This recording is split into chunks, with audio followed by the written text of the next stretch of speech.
Since October last year, the Bank of England has cut its interest rate, but not by as much as some business leaders had wanted. It's come down by another half a percentage point to just 1%. Four of the biggest lenders have already said they will pass on the cut to borrowers. Here's our chief economics correspondent, Hugh Pym.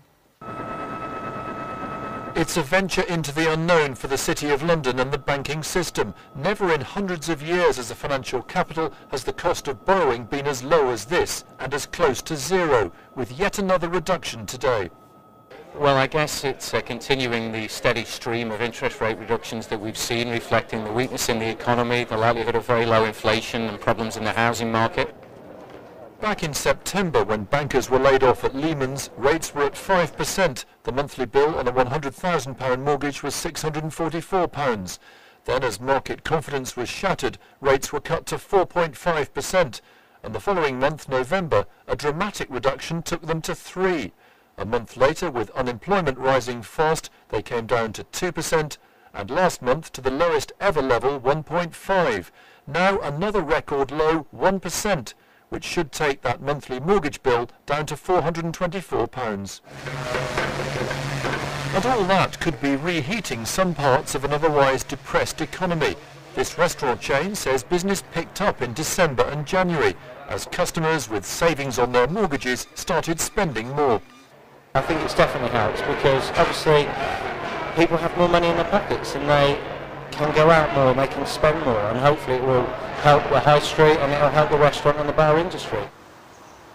And house prices, according to the Halifax, actually rose by nearly 2% in January. It says activity could be stabilising, but warns against reading too much into 1 month's figures.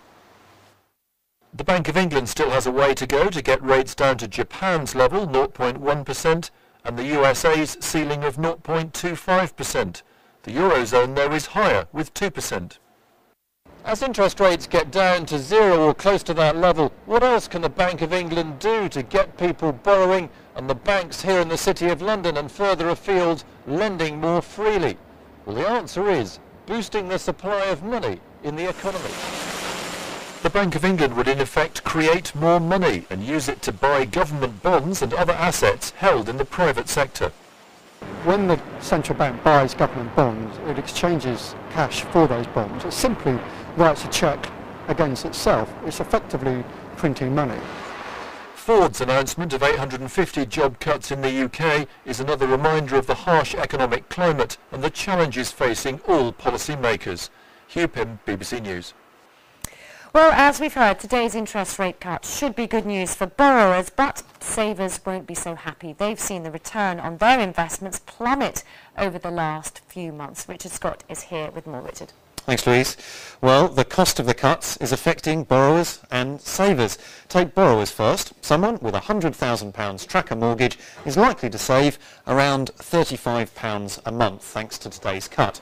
A handful will effectively be paying no interest at all as their deals are 1% below the base rate. Well, Tim Ross has an interest-only tracker mortgage with another year to run. He's already seen a huge cut in his monthly payments. A year ago I was paying £995 per month, and my last month's payment was £275. So it's a massive difference, and it enables us to put some money away, pay some of the mortgage off, and maybe pay for Christmas.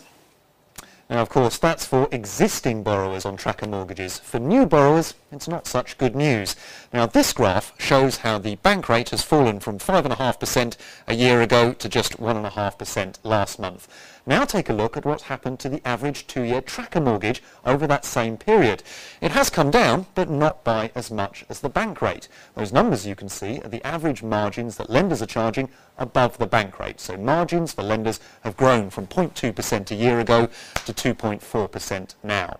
And we can do the same thing, of course, with savings rates. This line shows how the best savings rates have come down over the last year. Again, they've come down, but not by as much as the bank rate. Margins, this time benefiting savers, have gone up from 0.9% a year ago to 2.4% now. Remember though, that's the best savings accounts. Most will pay less than that. One couple who've been hit hard are the Harrises.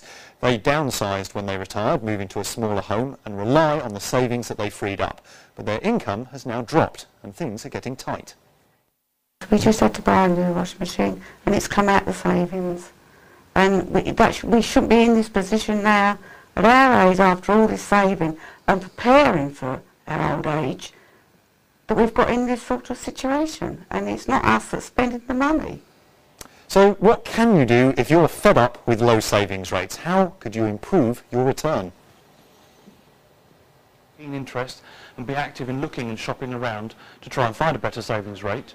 Also, a lot of people don't use their full cash ISA allowances each year, so you have 3,600 every person can use that you can hive off tax-free and get a good rate on that return. Now, many are predicting interest rates will carry on falling, perhaps to virtually zero over the coming months, so this pattern for savers and borrowers is likely to carry on. Louise. Thank you.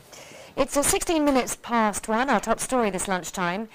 For the 5th day running, heavy snowfalls have caused school closures and disrupted